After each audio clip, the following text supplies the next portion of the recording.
My name is Clara, a 32-year-old woman who once believed in fairy tale endings. 3 years ago, my life took an unexpected turn when I met Mark, the man who would become my husband. This is our story, a journey of love, trust, and eventual betrayal, set against the backdrop of a seemingly perfect marriage. It was an ordinary Tuesday morning when fate led me to the corner cafe.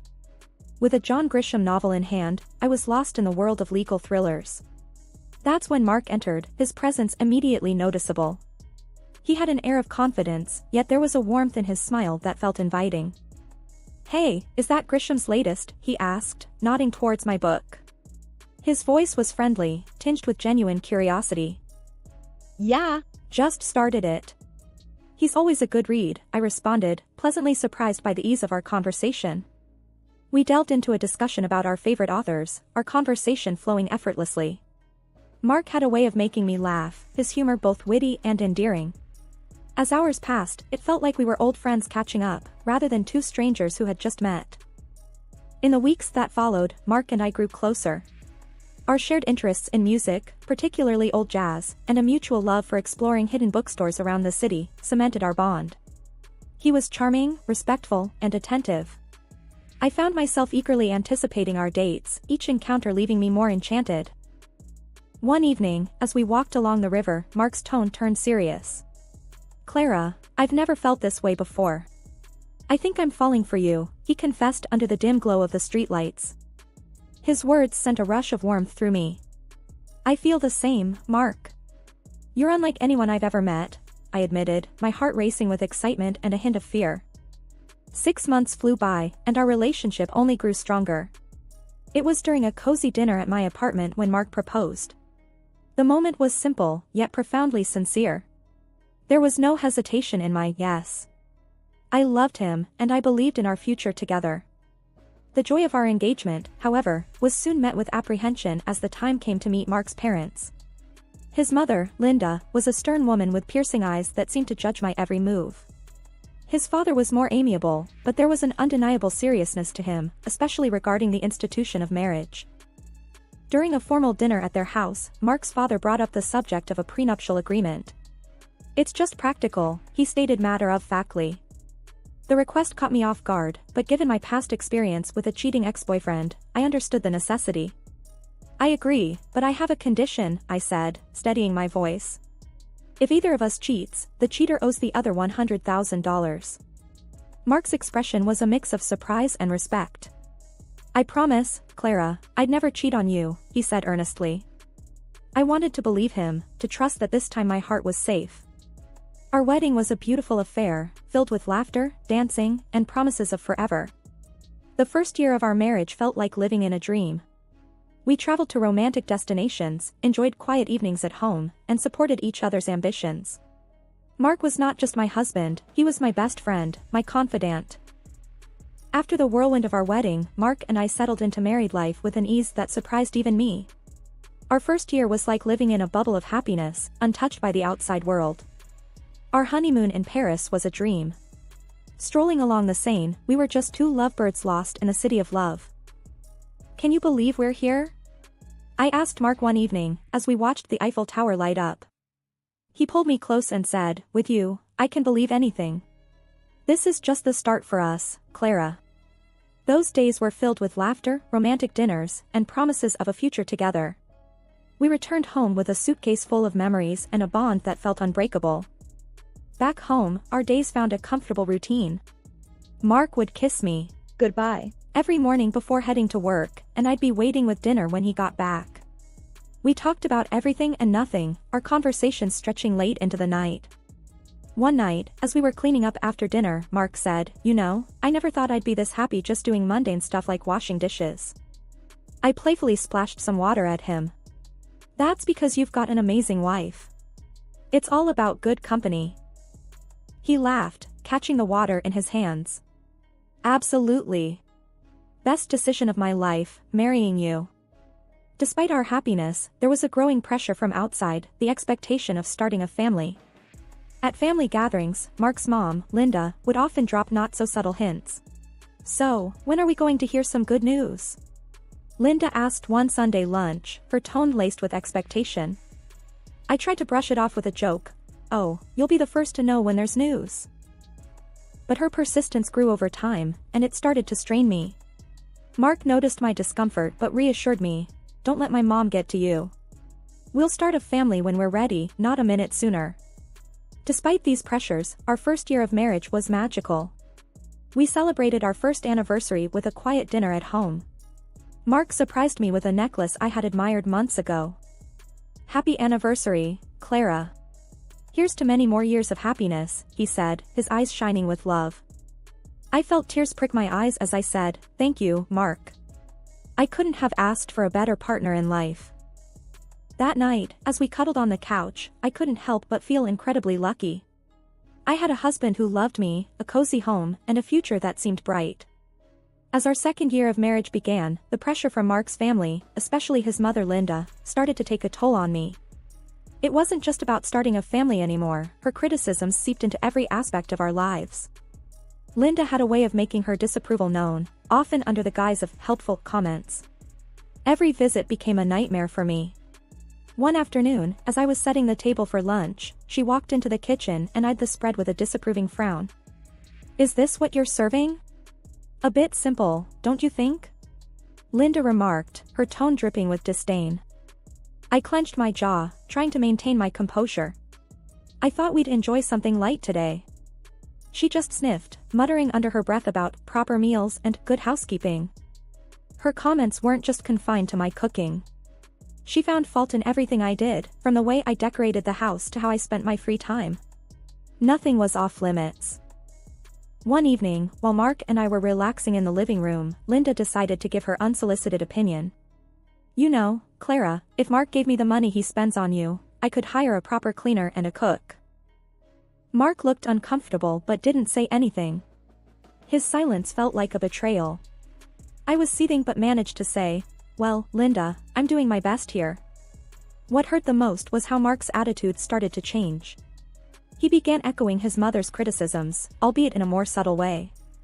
After one of Linda's visits, Mark casually mentioned, "Mom might have a point about the house. Maybe we should consider getting some help." I felt a pang of hurt and frustration. "So, you think I can't handle it either?" "No, that's not what I meant," he backpedaled, but the damage was done. The constant criticisms and Mark's growing detachment were straining our marriage.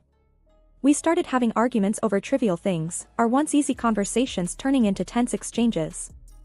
After a particularly heated argument, I found myself wondering aloud, "What happened to us, Mark? We used to be on the same team." He ran a hand through his hair, looking frustrated. "I don't know, Clara. It's just everything feels so complicated now." I went to bed that night feeling lonely and misunderstood. Linda's insidious comments had not only invaded my home but were also creeping into my marriage, leaving me to wonder if the love Mark and I shared was strong enough to withstand this constant barrage of negativity. As the third year of our marriage rolled in, a sense of unease began to settle in my heart. The once bright flame of our love seemed to flicker under the shadow of doubt and mistrust. It started with a phone call, or rather, several of them. A name kept popping up on Mark's phone, Jake. I couldn't help but notice how Mark's demeanor changed whenever that name flashed on the screen. One evening, while we were watching TV, his phone rang again. "Jake," the screen flashed. Mark quickly silenced it and put the phone away, but not before I saw the nervous glance he threw my way. "Who's Jake?" I asked, trying to sound casual, but my heart was pounding. "Oh, just a new guy at work. No one important," Mark replied, but his voice was too nonchalant, his answer too rehearsed. Mark's behavior began to change. He started coming home late from work, his excuses flimsy and inconsistent. His wardrobe underwent a transformation too, from casual to sharply tailored suits. "Working late again?" I questioned one night as he prepared to leave, noticing his dressed-up appearance. Yeah. "A big project," he said without meeting my eyes. "Don't wait up." One day, my frustration boiled over. As Mark was about to leave for another late night at work, I confronted him. "This isn't like you, Mark. What's really going on?" I demanded, my voice trembling with a mixture of anger and fear. Mark sighed, his expression a mix of guilt and annoyance. "I told you, it's just work. Why can't you trust me?" "Because you're hiding something." You're never here, and when you are, it's like you're a million miles away, I shot back, my eyes stinging with tears. Mark didn't respond. He just grabbed his coat and left, leaving me standing there, feeling more alone than ever. That night, lying in our empty bed, I made a decision. I couldn't live in this limbo of doubt and suspicion. I needed to know the truth, whatever it was. The next morning, I called a private detective. It felt like a betrayal, but the constant worry and uncertainty were eating me alive.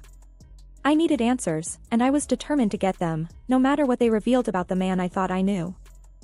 The days after contacting the private detective were a haze of anxiety and anticipation. I felt like I was walking on a tightrope, trying to maintain a semblance of normalcy while my world was quietly crumbling around me. Then the call came, and with it, the shattering of my last hopes. Mrs. Johnson, we have conclusive evidence. I'm afraid your suspicions were correct. The detective's voice was solemn, heavy with the weight of the news he was delivering. He explained that Mark had been having an affair. The mysterious Jake on his phone was actually a woman. My heart sank as he detailed their meetings, providing timestamps and photos. It was irrefutable. I sat there, phone in hand, feeling a mix of devastation and vindication. My worst fears weren't just fears anymore, they were cold, hard facts. Despite the pain, I decided not to confront Mark immediately. I needed more than just the evidence of his infidelity, I needed to understand the full extent of his deceit. One evening, as I was passing by his home office, I overheard a conversation that chilled me to the bone. Mark was talking to his mother, Linda. "Mom, I'm planning to end it with Clara after your birthday." Mark's voice was cold, devoid of any affection he once had for me. "Oh, that's wise, dear. Make sure she gets me a nice 65th birthday present before you drop the bomb," Linda replied, her voice laced with a callousness that took my breath away. I leaned against the wall, feeling nauseous. Not only was my husband unfaithful, but he and his mother were plotting against me, waiting to use me for one last expensive gift before discarding me. Fueled by a mixture of anger and resolve, I decided to play along. I continued as if nothing was wrong while secretly gathering more evidence of Mark's infidelity. The detective provided me with everything: photos, videos, and even audio recordings. I was building my case, preparing for the moment I would strike back. As I lay in bed each night, next to the man who had betrayed me, a plan began to form in my mind. I would wait until after Linda's birthday. I would give them the illusion of victory, let them think they had outsmarted me.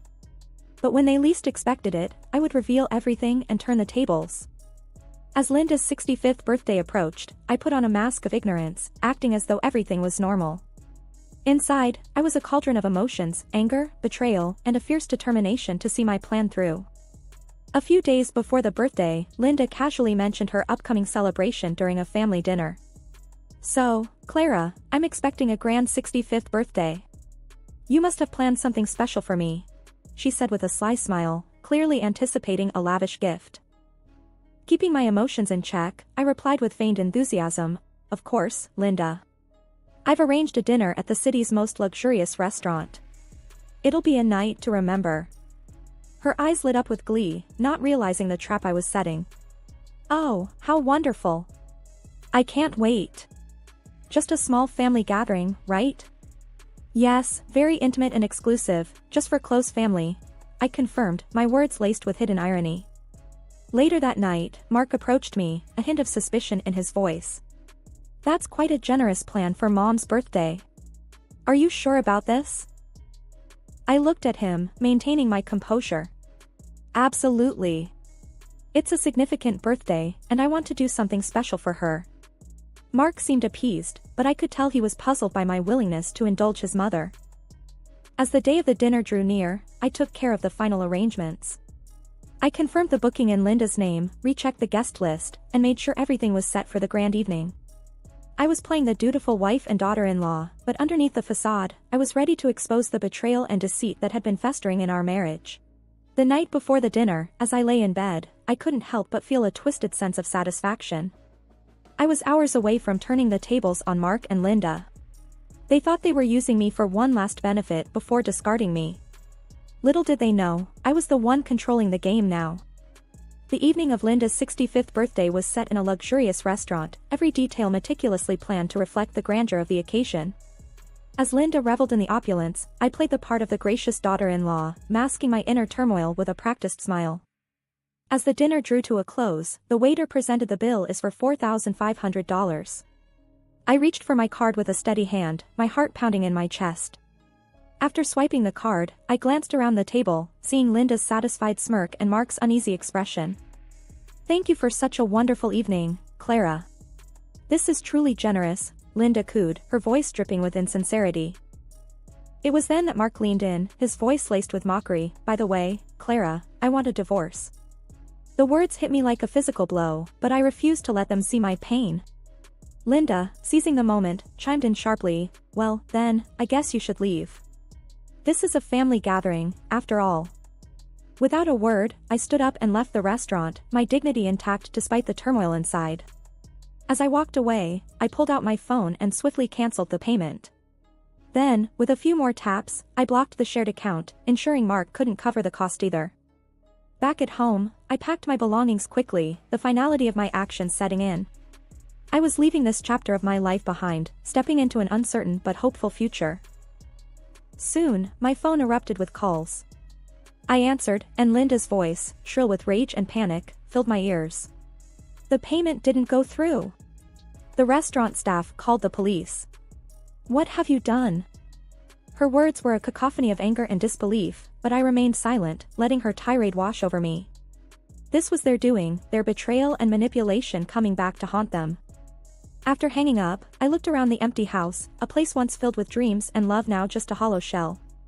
I took a deep breath, stepped out the door, and didn't look back. Their calls continued, a desperate plea for help that I no longer felt obliged to answer.